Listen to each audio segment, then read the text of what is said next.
Oui, une drôle d'écriture qui se dessine dans ma tête quand je pose une question essentielle qui est apparue d'un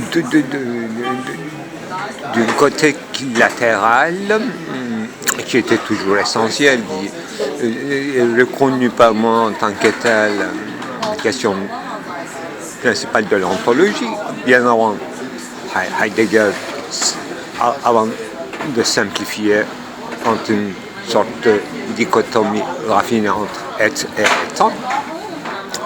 Donc la différence ontologique ne se résume pas à ces mots, bien que richement développés en allemand. Mais quand on traduit et simplifie, c'est assez pauvre quand même. Il faut aller des autres régions du langage, justement, sens propre et sens figuré. Cette dichotomie,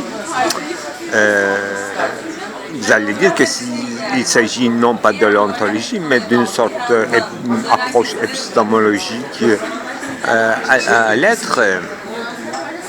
Oui, en apparence, oui. Mais y a-t-il une autre solution d'approcher à l'être au-delà de l'instance du langage et essayer de trouver un langage adéquat ou par bien. Voilà. Mais voilà, une partie de la question, c'est ça. J'ai posé ça à partir d'une certaine Aristoteles et les suivantes. Comment dois-je, dans l'ontologie dite classique, pour moi c'est dogmatique. Il y a un concept qui dit qu'il faut aller tout droit aux choses. C'est une manière de s'exprimer de Husserl aussi.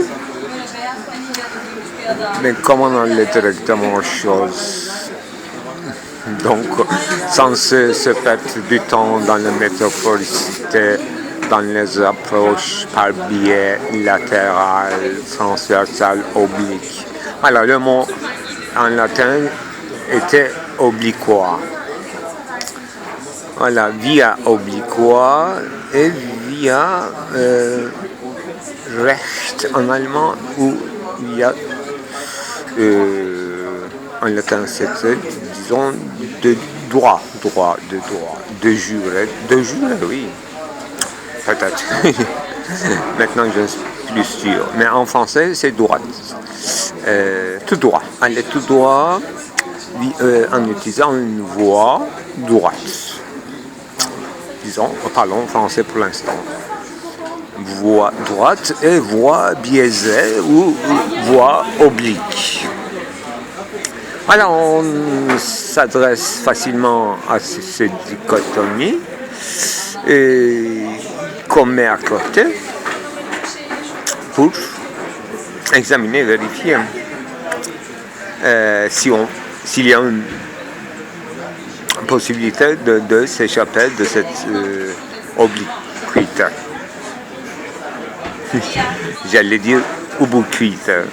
On n'est pas des êtres qui ont une don d'ubiquité, donc peut-être que l'ontologie fondamentale ou bien ontos en tant que telle nous est fermée, et justement parce que nous avons des êtres monadiques ou qui ne voient que par le biais d'une certaine connaissance déjà connue, devenue déjà langagier ou catégorisée dans l'entendement, disons dans le meilleur des cas, dans le terme ou méthodologie de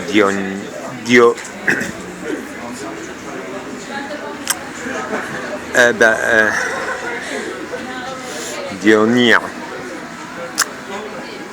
Entendement, pensée en grec, Dionien. avant d'aller à une statue d'épistémèque qui serait indépendante de toute dionien comme process. Voilà, c'est un peu platonisme antique. Bon. Après Platon, il parle des icônes, n'est-ce pas? Dionysos, c'est autre chose. Il y a des mathématas, donc je ne sais pas si c'est récurrence des essences Enai qu'on rencontre chaque fois à partir de Dionia et on découpe les régions, soit larges, horizontales, soit des petites portions de régions d'être et qui partagent plusieurs mots comme synonymes, parfois homonymes, mais qui ne se mélangent pas chaque fois, c'est-à-dire que c'est pas obligatoire qu'on a un mot qu'il y aura une région ontologique uniquement appartenant à ce mot. Non, c'est plus large, donc chez Aristote, avec cette distinction de homonymie, synonyme et homonyme. Il y a plusieurs façons de parler de l'être. C'est ça la largesse extraordinaire et possibilité ouverte par cette phrase d'Aristote qui, à mon avis, affirme aussi plusieurs points chez Platon, mais Platon est un peu plus, disons, porté sur l'épistémè, mais il n'arrive pas à atteindre. Donc il voyage dans la dialectique, dans sa voie dialectique, forcément dans les doxas, plus ou moins orthodoxes. Qu'est-ce que ça veut dire orthodoxe? C'est comme par hasard qu'on tombe là-dessus. Donc c'est un peu par les moyens qu'on a sous la main, c'est-à-dire des mots ou par la voie dialectique qu'on a passée aujourd'hui, par le don de chronos et des amis et des contextes, que la discussion d'aujourd'hui est arrivée à ce point.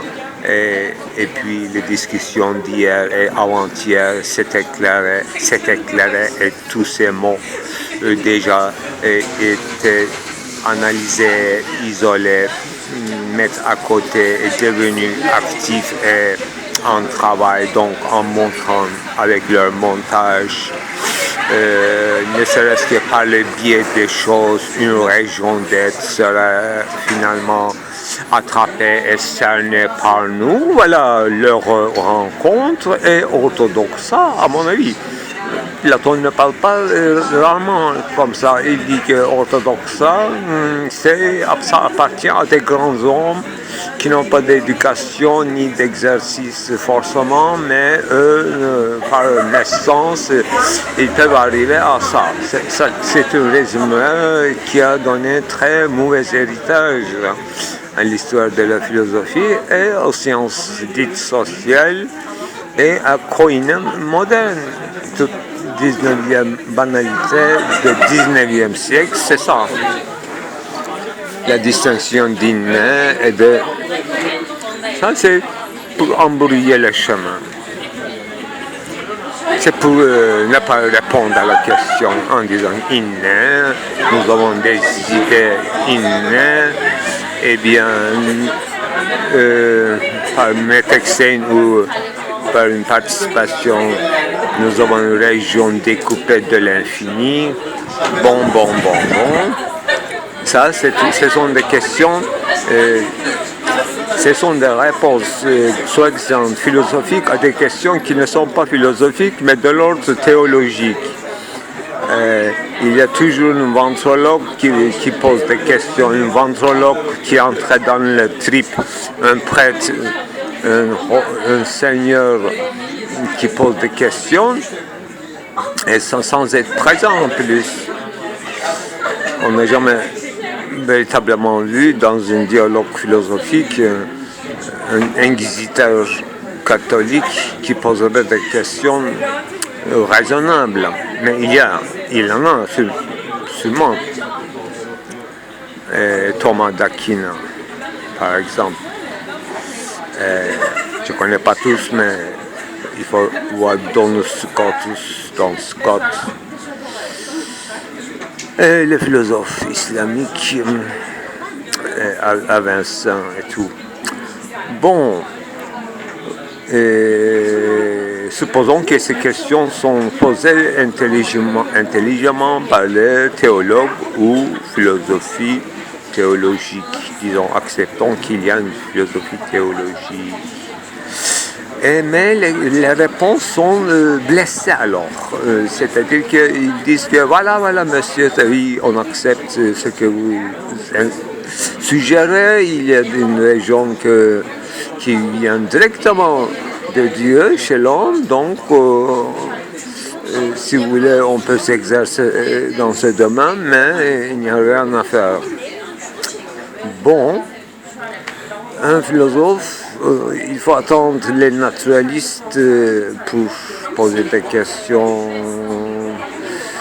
entre les continuités et la différence entre l'animal et l'homme. Donc, une sorte de retour à Aristote, penser âme, sans distinction de l'homme et l'animal d'abord, comme capacité d'une animation.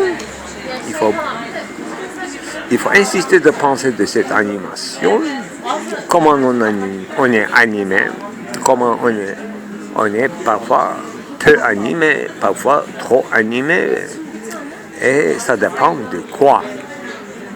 Voilà, à la fois l'individuation ontologique chez l'homme et chez les animaux, à la fois région de savoir et d'activité de réaction chez les animaux et chez l'humain, chez les certains humains dans certains cas, devient, à partir de ces genres d'analyse naturaliste, donc y compris Jean-Jacques Rousseau, mais sûrement Locke, Hume, avec une lumière de Scotch, lumière des Écossais, et puis avec Rousseau, ce qu'on avait oublié depuis Ibn Khaldun, et devient encore une méthodologie philosophique. Alors, d'abord, aujourd'hui, on parlait d'une distinction en tant que telle. Bon, question de même être la chose en soi, aller directement aux choses, ou bien par le biais. Et on se disait que est-ce si facile que ça? On accepte que cette distinction soit de l'ordre de être et de l'être, ontologie fondamentale, mais on jette une suspicion sur l'acceptabilité de cette distinction, parce qu'il y a une région que nous appelons animale, et dans les différents degrés et d'intensité, c'est animé ou peu animé. Et comment animé, de quelle manière, actif ou seulement réactif, n'est-ce pas? Voilà. Maintenant, ces Bergson aussi est entré dans notre domaine, bien sûr. Il faut être d'une certaine façon psychologue aussi pour opérer dans ce domaine. Alors, pour aller vite, je pensais avant toutes ces terminologies qu'on peut développer, raffiner et devraient être connues, et il y a des gens qui connaissent mieux que moi. Je voulais simplement parler. Vous ne pouvez pas croire à vos oreilles, mais crête de coq. Et des choses comme ça. C'est-à-dire pourquoi, dans certaines saisons, les cerfs a des cornes. Et je suppose que c'est vers l'hiver, ils perdent leur cornes. En printemps, leur cornes repoussent encore.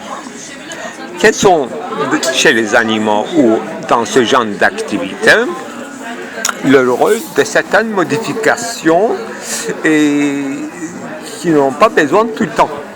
Donc, selon le changement environnemental et le changement de leur élan vital, disons,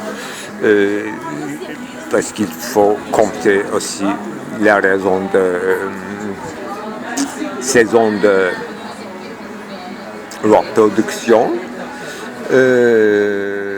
donc les serges en chaleur, les serges qui ne sont pas en chaleur, ça fait la différence.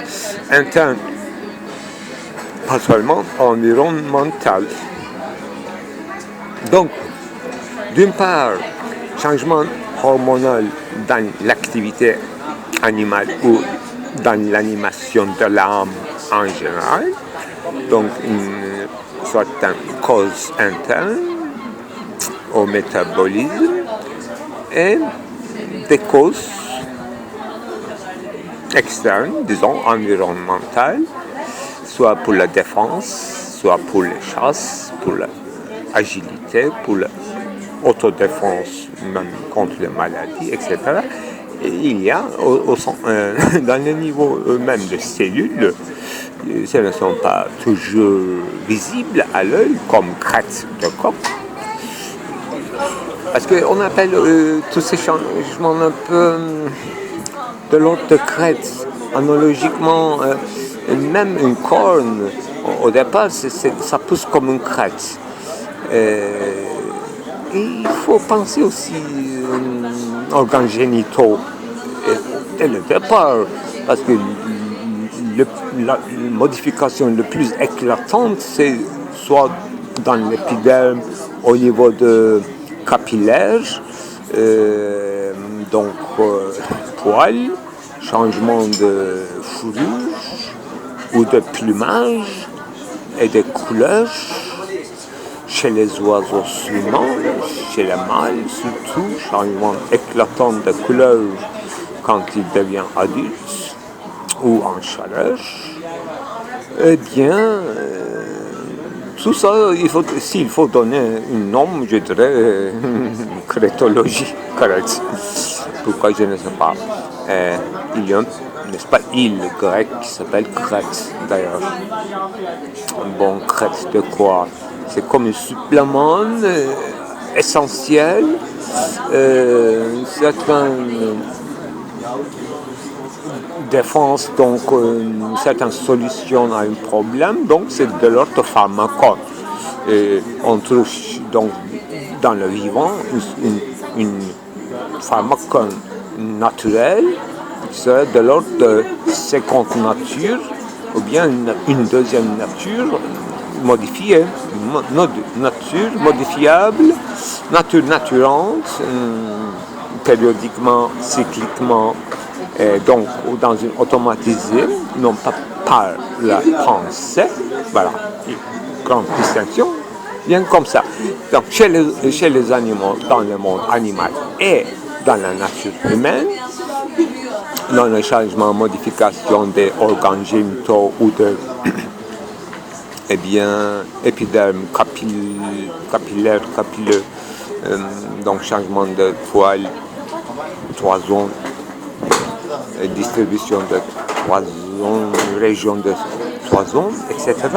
Ça existe chez l'homme aussi, cette transformation involontaire, automatique, qui dépend des hormones, etc., qui a des effets sur l'âme et sur l'élargissement ou le rétrécissement de l'âme et son ouverture, ses plis de l'âme. Voilà, là où il faut arriver, c'est ça.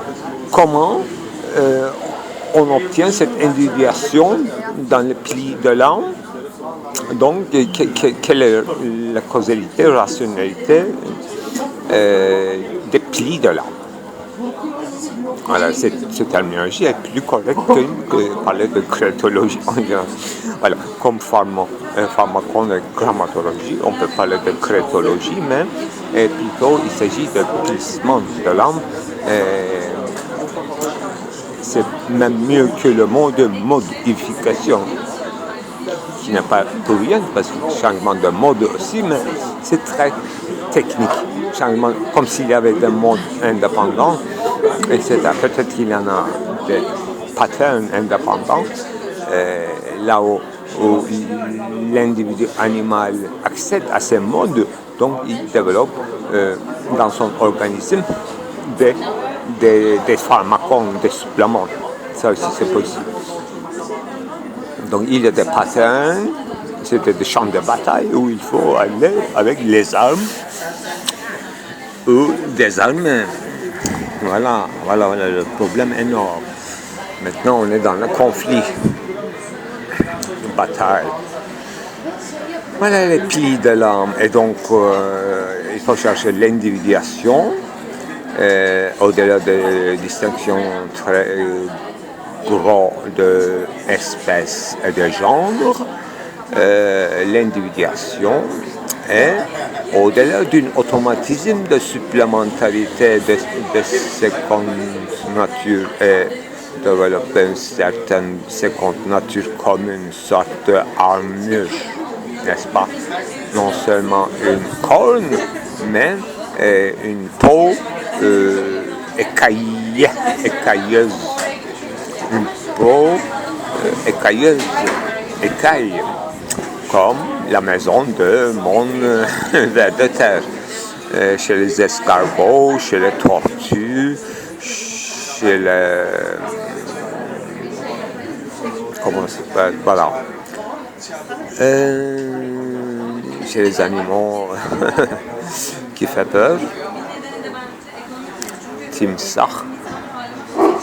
Voilà, il y en a très peu chez l'homme apparemment, et surtout les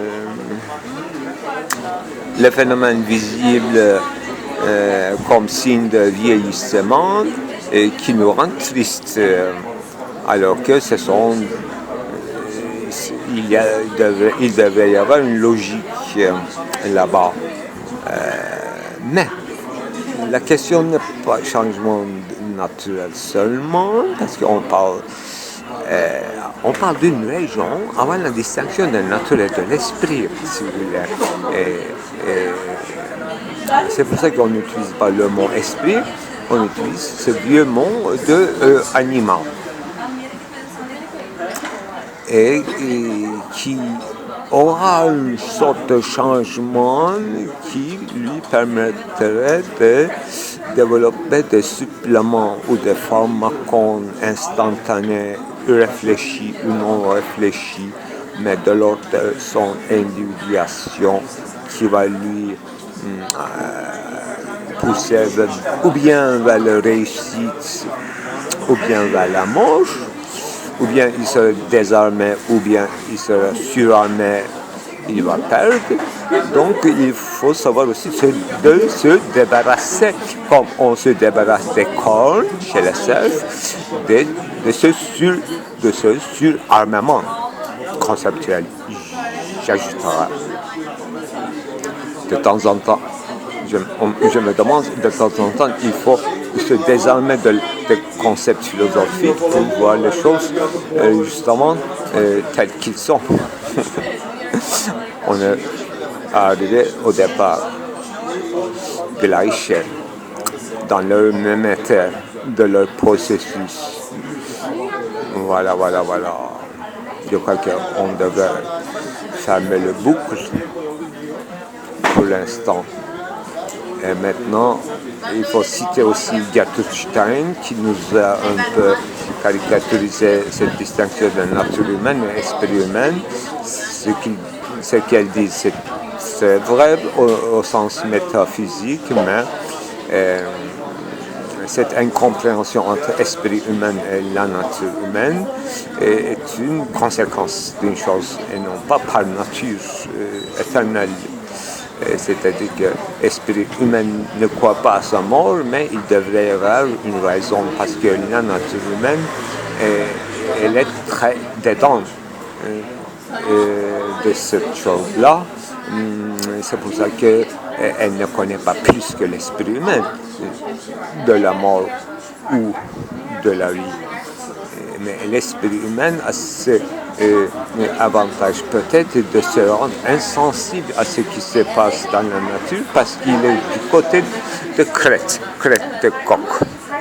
L'esprit humain, je vous déclare, mesdames et messieurs, c'est une crête de coq qui entre dans le disciple de crétologie. Au revoir. Donc, à partir de cette analogie, qui n'est pas simplement une analogie externe, je suppose, j'espère, entre l'ontologie fondamentale et cette crétologie fondamentale, mais sexuelle ou contextuelle, c'est-à-dire une certaine raison suffisante de l'individuation que l'ontologie fondamentale n'arrive pas à en rendre compte.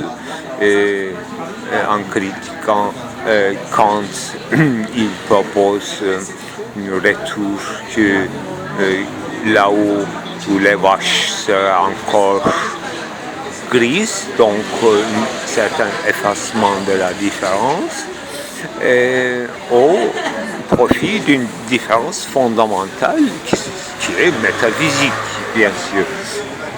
Pourquoi métaphysique? Parce que c'est insoluble, oui, radical, indémontrable, inexponible, et commencement de la philosophie comme soupçon, et commencement de toute religiosité aussi, comme soupçon d'une autre vie.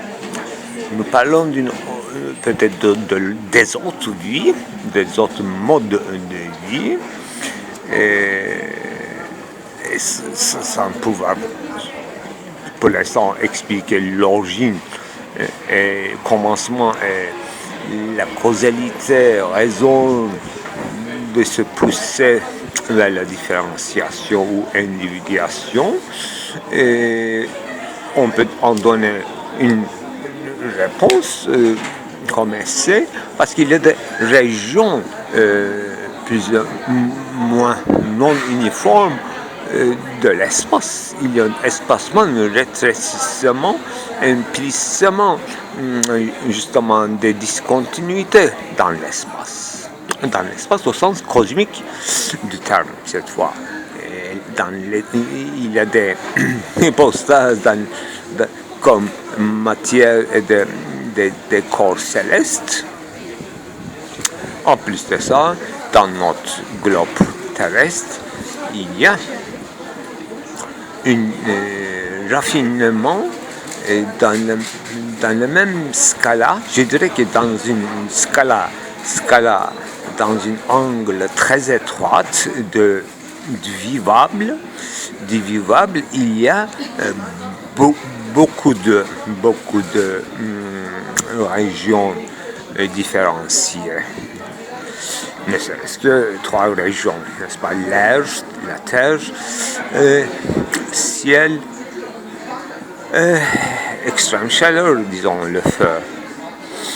Et c'est pour ça, ça existe dans les autres planètes aussi, mais pas dans la même, disons, composition et des complications. Il y en a plus compliqué que l'autre, mais pour nous c'est compliqué parce que le plus simple est pur hélium, pur azote. Pour nous c'est trop compliqué, mais finalement physiquement et chimiquement trop simple et pour nous invivable et pas suffisamment différencié, c'est-à-dire nous offre pas de régions de nous conserver et de mettre des barrières comme des climats, microclimats vivables et fertiles, structure. Et Heidegger en savait bien dans ses analyses des poètes allemands, n'est-ce pas?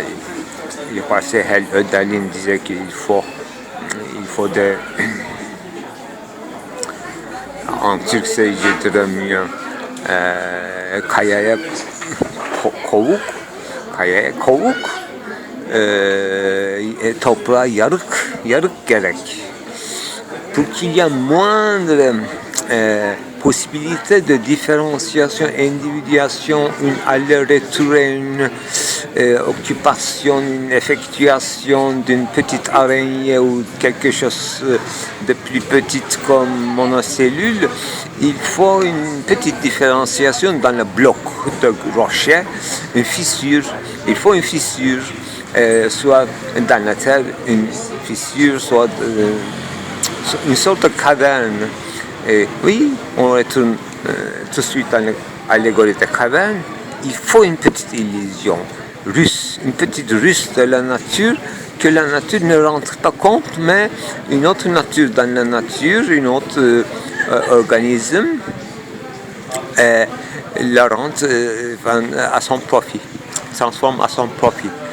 Cette fissure qui sera la fin peut-être d'une caillou, une certaine, n'est-ce pas, érosion qui va l'annihiler dans quelques milliers d'années, mais ça sera très fertile comme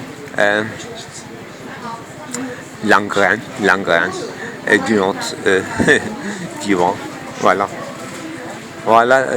Polemos originaire qui ne fait plus pleurer. Et lesquelles de ces petites bêtes on va pleuvoir? On n'arrive même pas à pleuvoir comme il faut à nos semblables. Et on n'arrive même pas à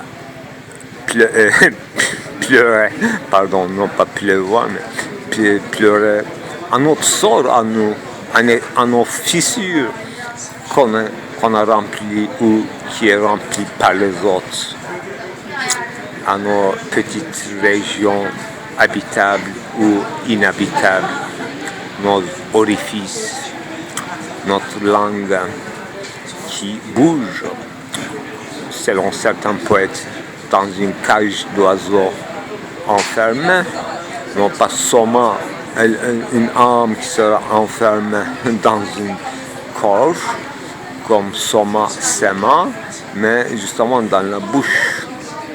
Si cette bouche, si elle est saine et fonctionnelle, ça aussi, il est déjà muette, mais une individuation s'effectue autrement.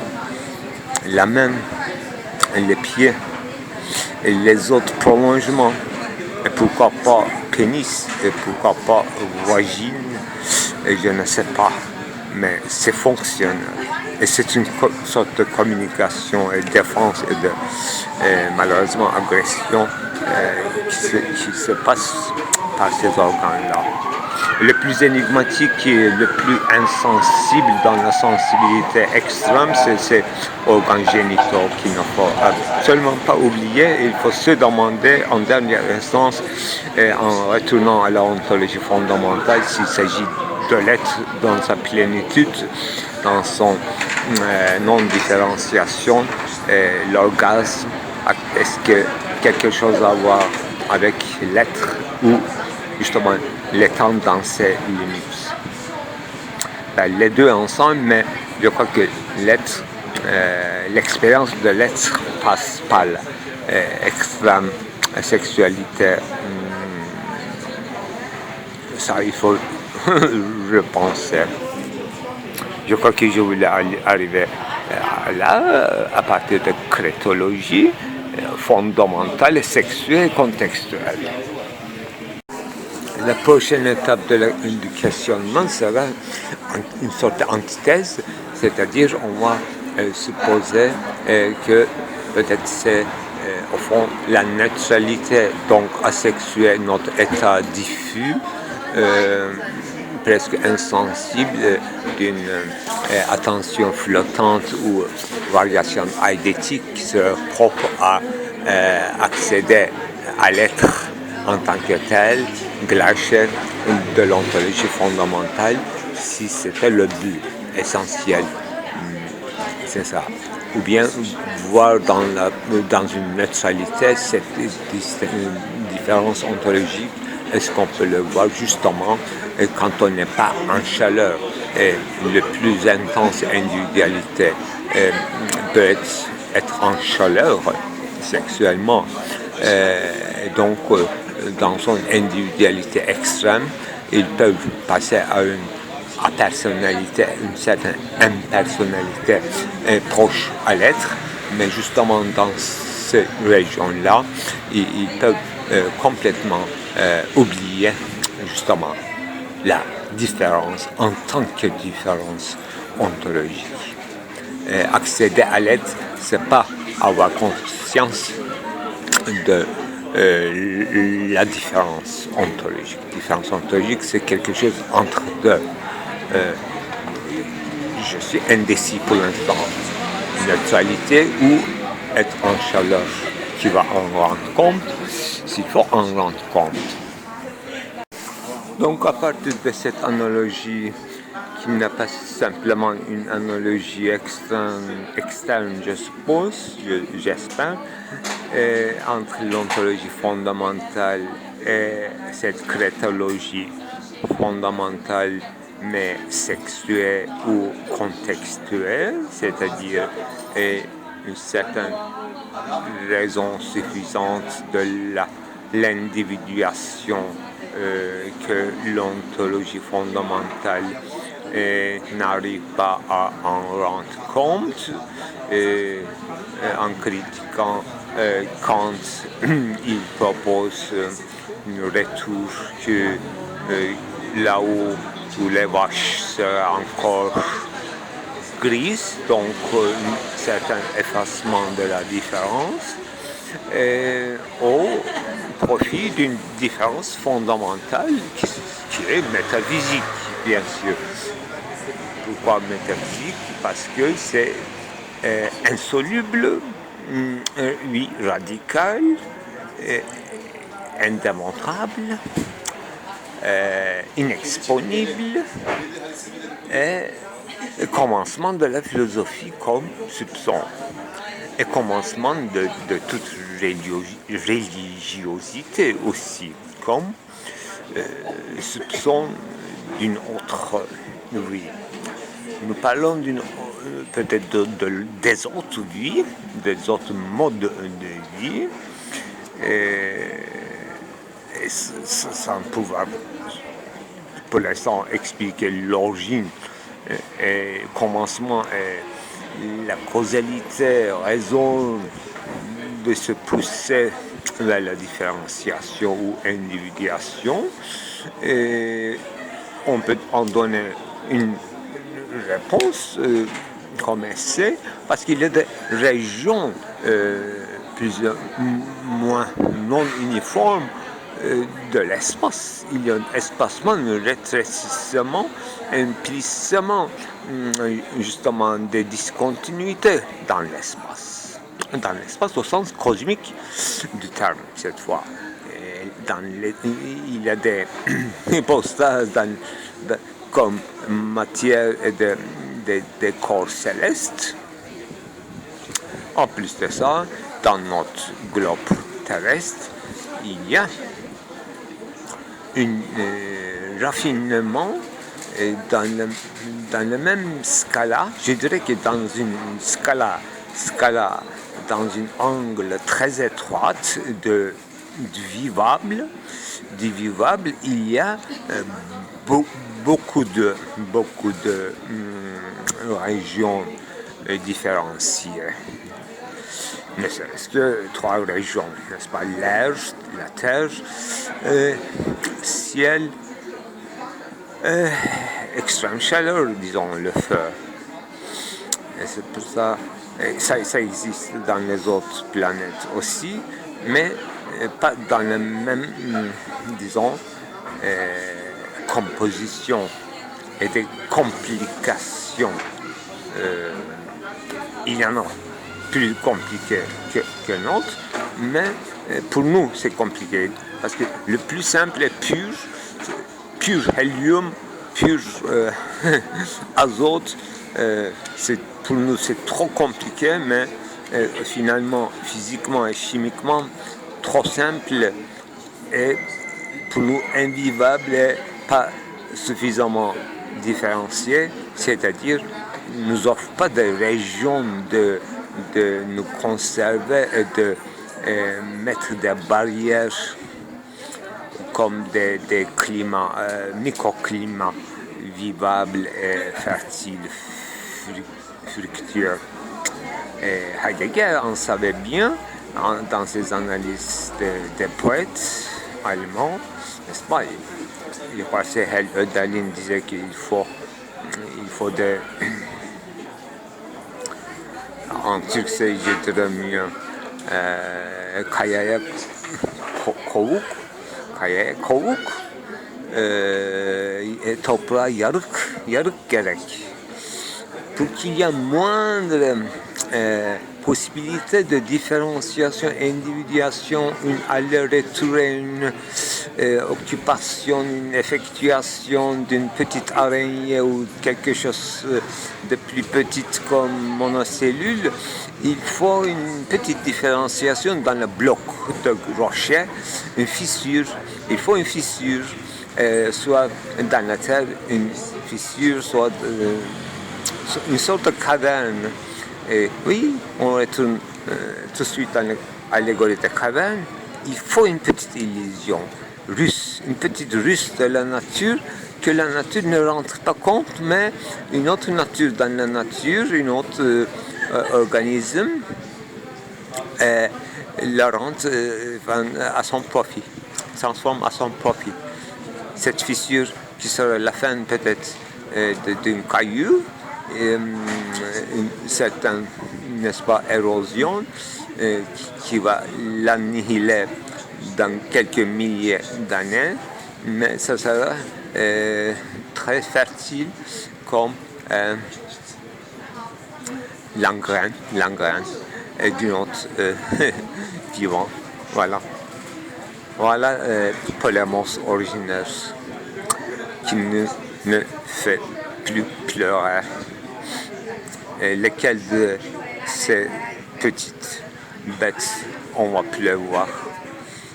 On n'arrive même pas à pleuvoir comme il faut à nos semblables. Et on n'arrive même pas à pleurer, pardon, non pas pleuvoir, mais pleurer à notre sort, à nous, à nos fissures qu'on a remplies ou qui est remplie par les autres, à nos petites régions habitables ou inhabitables, nos orifices, notre langue qui bouge, selon certains poètes, dans une cage d'oiseaux enfermée, non pas seulement une âme qui sera enfermée dans un corps, comme Soma Sema, mais justement dans la bouche. Si cette bouche, si elle est saine et fonctionnelle, ça aussi, il est déjà muette, mais une individuation s'effectue autrement. La main, les pieds, et les autres prolongements, et pourquoi pas pénis, et pourquoi pas vagine, et je ne sais pas, mais c'est fonctionnel. Et c'est une sorte de communication et défense et de malheureusement agression qui se passe par ces organes-là. Le plus énigmatique et le plus insensible dans la sensibilité extrême, c'est ces organes génitaux qu'il ne faut absolument pas oublier. Il faut se demander en dernière instance, en retournant à la ontologie fondamentale, s'il s'agit de l'être dans sa plénitude, dans son non-différenciation, l'orgasme, est-ce que quelque chose à voir avec l'être ou justement les tendances limites. Les deux ensemble, mais je crois que l'expérience de l'être passe par l'extrême sexualité. Ça, il faut repenser. Je crois que je voulais arriver là à partir de chrétologie fondamentale, sexuelle, contextuelle. Peut-être aussi longtemps que l'homme reste très éloigné de vivre, soit avec les restes des animaux, comme ils vivaient jusqu'à peu de temps, avec les cornes desséchées, avec les crânes des cerfs ou des dents des éléphants ou des animaux dits précieux, des écailles, même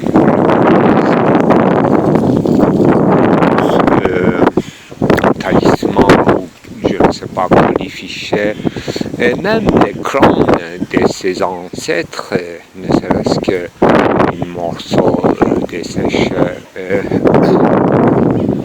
qu'on sait à partir des Amérindiens qu'on pouvait faire des petites bourses pour le tabac, de certains morceaux, des peaux desséchées et enlevées de l'anémie, autant que je sache. On ne sait pas quelle est l'intimité de ce genre de rapport avec l'objet organique est devenu inanimé et gardé précieusement. Ça, on ne sait pas. Notre rapport à l'animal est changé. Mais j'ajouterais qu'aussi longtemps que l'État, le médecin, les institutions et l'opinion commune continueraient à sacrifier, entre guillemets, en masse et en série dans une quantité industrielle, les animaux à viande, au lait, aux œufs et ce genre de production, d'élevage, aussi longtemps nous resterons à la fois incompris par les animaux et les animaux resteront incompris, totalement évacués, expulsés de la question ontologique qui deviendrait très très stérile. Autant que je sache, Heidegger a sauvé son ontologie fondamentale avec l'un des grands séminaires, n'est-ce pas, sur la solitude, eh bien, sur l'angoisse, et finalement, la bête, n'est-ce pas? Le pierre n'a pas de vie, n'a pas d'environnement, et l'animal a très peu de vie, et l'homme est configurateur de monde. Monde, Lebenswelt au sens de Lebenswelt, le monde vivant. Configuration du monde vivant chez l'homme, contrairement aux apparences, est appauvri. Parce que ce monde de vie est devenu desséché, où la trace des animaux est expulsée. Même rituel sacrificiel, c'est-à-dire même pour manger l'animal, passer par un certain rituel qui ne sera pas seulement formel mais senti. Alors c'est rare, chose rare dans notre époque, même chez les musulmans qui continuent insistamment à leur fête de sacrifice, ils sont moins en moins dans un environnement urbanisé, ce que c'est tuer un animal et l'approprier et vivre avec ses restes, etc. Et les restes des humains, c'est-à-dire les cadavres, nous avons débarrassé depuis longtemps, n'est-ce pas? Avec l'urbanisation, avec la ségrégation du domaine de agora et nécropolis, chez les Grecs, très nette distinction, n'est-ce pas, comme le jour et la nuit, et qui se communiquaient encore, et aujourd'hui ne communiquent plus. L'urbanisme est devenu quelque chose profondément hypocrite et oublieuse de la différence ontologique et même en même temps différence sexuelle au sens d'une alternance entre neutralité et être en chaleur sexuellement. Ça aussi, cette alternance très très peu pensée, et l'institution, l'opinion publique, les religions, etc.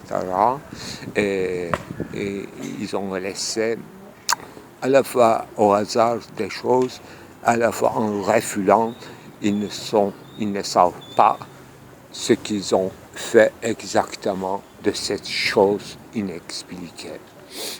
Pourtant, tout autour de cette distinction ou cadence, séquentialité, et espacement, temporalisation, retard, différé, et précipité vers l'acte sexuel, s'éloigner, aller vers, revenir à, etc. N'est-ce pas? Aucun code civil n'en rend pas compte intensément. Quant aux enfants dits asexuels, pas encore sexuels, est-ce vrai? Il faut se demander au premier écrit de Freud, dont la première invention, c'est l'enfant d'abord sexuel. C'était déjà un scandale à l'époque. Aujourd'hui, c'est un triple scandale, parler d'un enfant sexuellement. Alors, on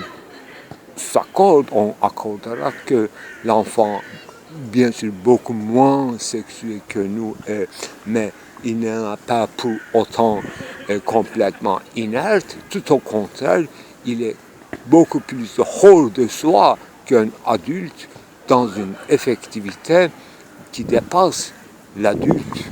Donc, dans une identité grouillante des images et des fétiches et des illusions, et peut-être que non, peut-être qu'il est complètement en âge libre dans l'élément de l'être, dans les éléments dits de l'eau, l'air. L'eau, l'air, la terre et le feu. Autant qu'il est inconscient, il est prêt à se confondre avec l'élément du feu, etc. L'éducation vient, sexuelle ou non, à empêcher, etc. Alors, dernier point, supplémentarité qui sera de l'ordre des cailles, crêtes de coq, des cornes ou des épidermes, pilosité de l'épiderme et la protection d'une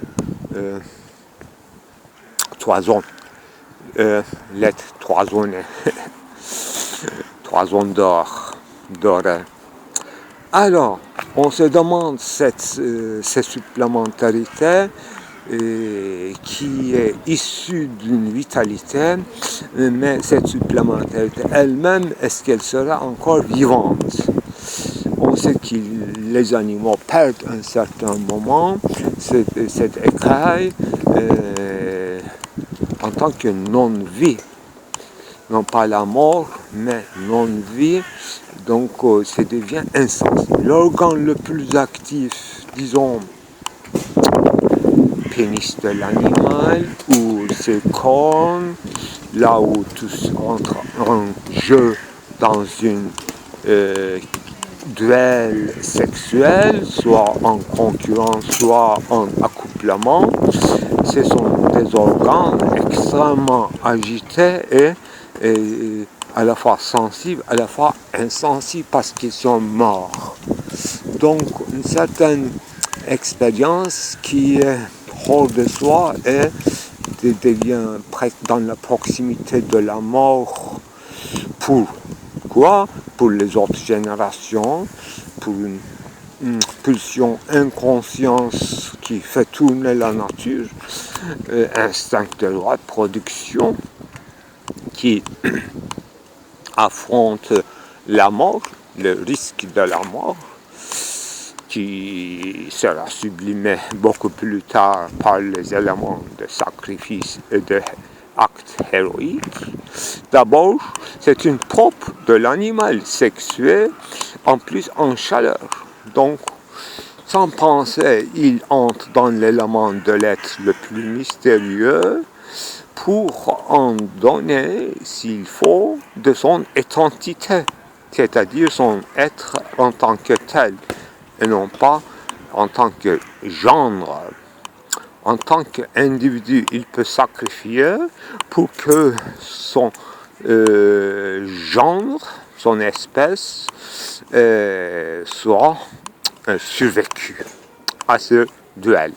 Voilà, il faut noter, il faut réfléchir tout ça ensemble maintenant. Je reste ouverte toutes les hypothèses, mais le terme de pensée doit passer par toutes ces étapes.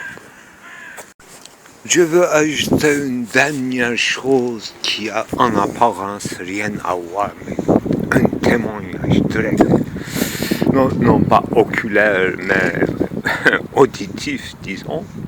Dans les dans les séminaires de Jacques Derrida dans le boulevard Raspail, moi j'ai assisté très rarement en l'écoutant qu'il a un accent en français. Quand il était très ému pour expliquer et exemplifier hors texte son propos, il devenait tout de suite un arabe maghrébin ou un juif maghrébin. Je ne connais pas la différence entre les accents français, mais comme dans l'épicier arabe du coin, il était ému pour pouvoir s'expliquer. Donc, il prenait tout de suite un accent arabe maghrébin. Je ne sais pas si les juifs aussi comme ça. Et c'était étonnant, ça nous faisait rire de reconnaître cet état ému d'un arabe chez un grand philosophe, mais en pensant effectivement d'une manière, après des années, moi, d'où vient la parole pensante, autopensante du philosophe, et quel est le rapport de la voix avec être sexué, non seulement sexué comme mâle et femelle, mais un être sexué en général, c'est-à-dire un être contextuel qui a un environnement, une puberté, une éducation, une vision du monde avant le livre ou avec les livres, mais disons, il a respiré l'atmosphère hors d'école et mise devant la porte de l'école, donc dans les marchés, près de son, je suppose, oncle tailleur dans la ville, chez les commerçants. Il se promenait en regardant les soldats du Deuxième Guerre mondiale, etc. On ne sait pas ce qu'il a vu, comme dans un cinéma. Voilà d'où vient cet accent qu'il a entendu, qu'il a fait son sien, et qu'il a fait disparaître, et qu'il a gardé, qu'il a fait peut-être parler, ou c'est qui fait parler qui. Voilà, ma question essentielle et qui a un rapport avec notre propos d'individuation à laquelle on peut finalement rien faire. Même si c'est très étudié, il y a une autre individuation très inhérente qui reste peut-être provisoirement, disons, de l'ordre de l'inconscient. Voilà. Pourquoi j'ai dit ça? Voilà. Parce qu'avant le dernier enregistrement, j'ai senti dans le moment où je parlais pour moi-même, pour mes oreilles, que quelqu'un d'autre ou moi dans mon profondeur qui parlait, qui m'était étrange ma voix, c'était plus une imitation d'une langue étrangère, c'était plus un accent français, ni le mien d'ailleurs, mais une personne qui parlait en français et d'une manière personne, un français à la personne qui s'exprimait meilleur, c'est-à-dire c'était son meilleur, non pas son meilleur, mais le meilleur du sujet sur lequel il parle nécessitait de s'adapter à une personne en français ou à un français en personne qui n'a rien à voir avec mon propre, disons, accent, mais peut-être que si. J'étais jamais en Iran, mais le Turc d'Istanbul, dans un siècle auparavant, était imprégné de personnes, surtout ceux qui aiment la poésie. Il se baignait dans l'élément parlant et accent persan que j'adore. J'avoue que j'adore ce raffinement, non pas des Persans, mais du côté des Ottomans, ce genre d'élitisme de choisir une langue de prédilection pour s'exprimer en esthétique, d'une manière esthétique.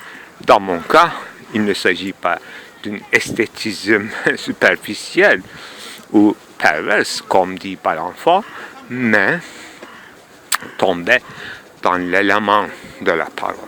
Pour certains, ça peut être vrai pour le grec, n'est-ce pas? Derrière allemand, un certain allemand de Heidegger, certains, et parfois moi, ont l'impression d'entendre grec. C'est reconnu officiellement.